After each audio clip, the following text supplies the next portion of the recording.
Hi everyone. Still in the introductory topics leading to the Calculus 1 course. This video will focus on a more geometrical concept, so we're going to discuss distance and circles. Starting off with the distance that separates 2 points, A and B, is given by the following formula. So notice how we are measuring the difference between the x components of the points and the y components of the points and squaring them respectively, followed by the root. We're obviously going to get a positive outcome to this calculation because we are adding two positive squared expressions, and rooting only provides a positive outcome. Some of you will have recognized that this formula is really just Pythagoras. So graphically, here we can observe that the distance that separates A and B depends on the horizontal displacement between A and B, or the horizontal distance between A and B. So the absolute value of XA minus XB. And the vertical separation between A and B, so absolute value of YA minus YB. I've put absolute values simply because there's no guarantee that A will be above or below B or left or right of it. So I'm not sure if XA and XB, are positive, or the difference is positive or negative. So these are all just absolute values. Then by Pythagoras, the hypotenuse, which is actually the distance squared, is the result of the two shorter sides squared, which are then added. Okay, so here's an application where we have points Q and R located at coordinates 1, 4, and 7, 2 respectively. So according to the distance formula, we can apply the difference between the x coordinates, so 1 minus 7, the difference between the y coordinates, 4 minus 2. These differences are squared and added, so root 40. And since 40 is 4 times 10, I've also rooted the 4 to extract a 2. That's all just kind of fun and games at that point. Circles are very closely related to distance because they are defined as objects that have a set of points whose distance to a point, which we call the center, remains constant. So this fixed distance is called the radius, and we usually denote it by the letter r.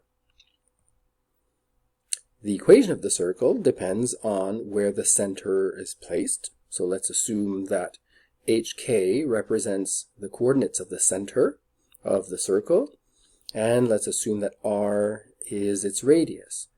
Then any point whose coordinates xy lie on the circle must have a distance from the center that is equal to r. Okay, so here's our illustration where we've got a center, we've got a point that is r units away.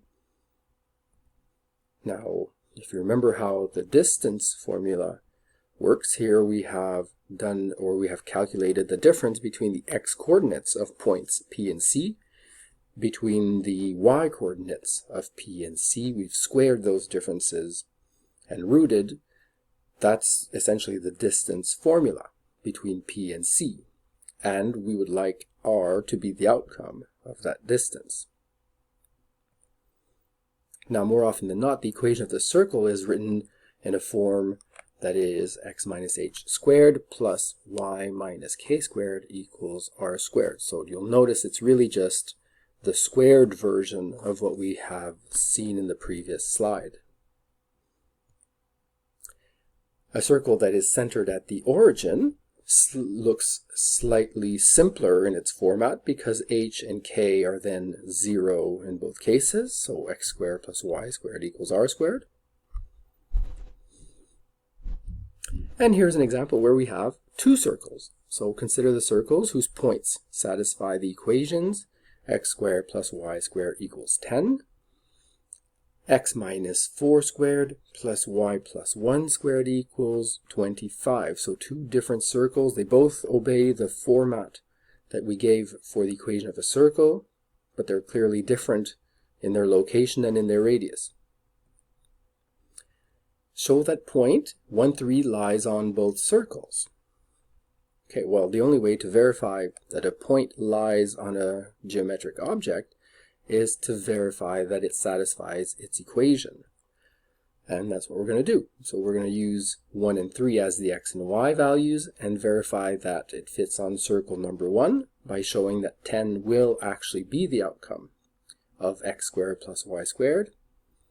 And likewise, replacing x and y by 3 in the equation for circle number 2, we do observe that a result of 25 is obtained. So both equations are satisfied when using 1 and 3.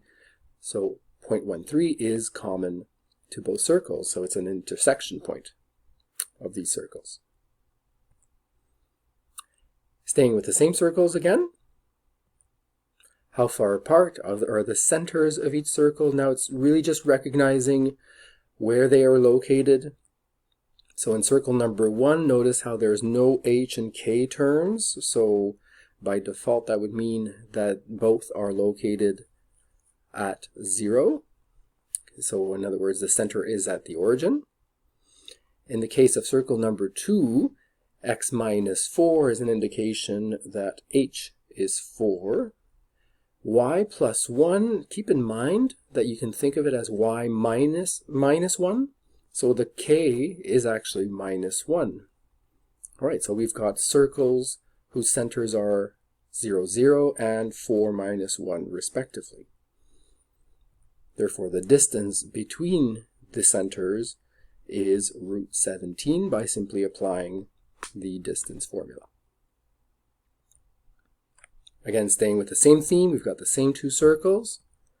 Are the circles tangent or do they cross? For those who've never heard the word tangent before, it would mean that the two circles just barely touch. They just kiss once, right? One just barely touches the other. I'm going to show you an illustration in a second. Okay, so to be tangent, point S would have to be placed along the segment connecting 0 to C. Now for me, S represents the point where they would intersect.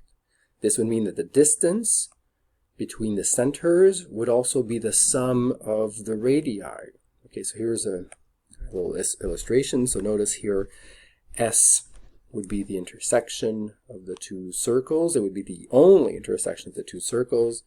And R1 plus R2, the two radii would add up to fit exactly the distance that separates 0 to C.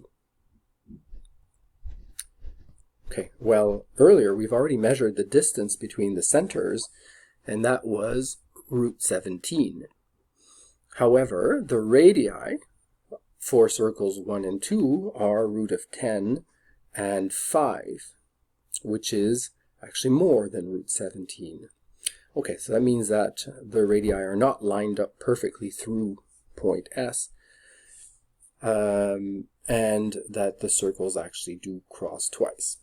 Okay, so point 1, 3 that we showed earlier to be on both circles is certainly not a tangent point. It's not a point of tangents where the circles are just barely touching. It's a little bit like the illustration shows in this one. Some last information. So although degrees are commonly used to measure angles, the more natural unit that will be used are going to be radians, especially in calculus, where we'll explain later on why that is. By definition, 1 radian corresponds to the angle required for the arc of a unit circle to measure 1. Okay, so a lot of things going on here.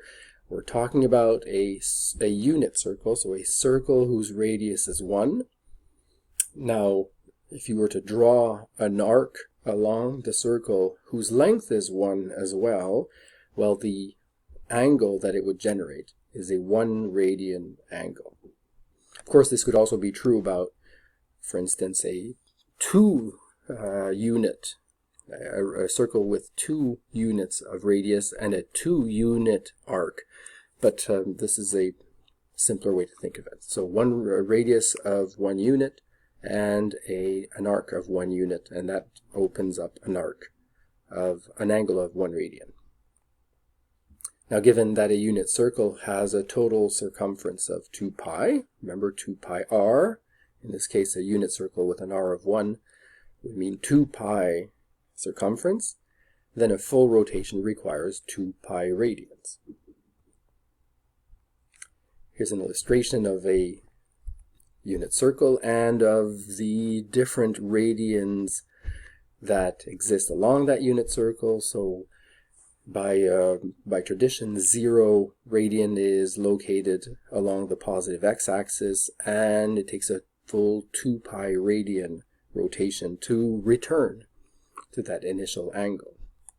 Pi corresponds to 180 and pi over 2 to 90, and so forth. Just for information purposes, in case you have particular geometric problems involving circles, so the area of a circle is pi r squared. If you were to examine the area of simply a sector of a circle, then the area would be r squared theta over 2. You'll recognize that if theta is replaced by 2 pi, meaning that we have a full circle, then the formula would give us the original pi r squared again. Theta has to be calculated in radians for this last formula to apply. The circumference of a circle is 2 pi r. In the case of the length of the arc of a circle, then the arc is r times pi. And once again, we're assuming theta is given in radians here.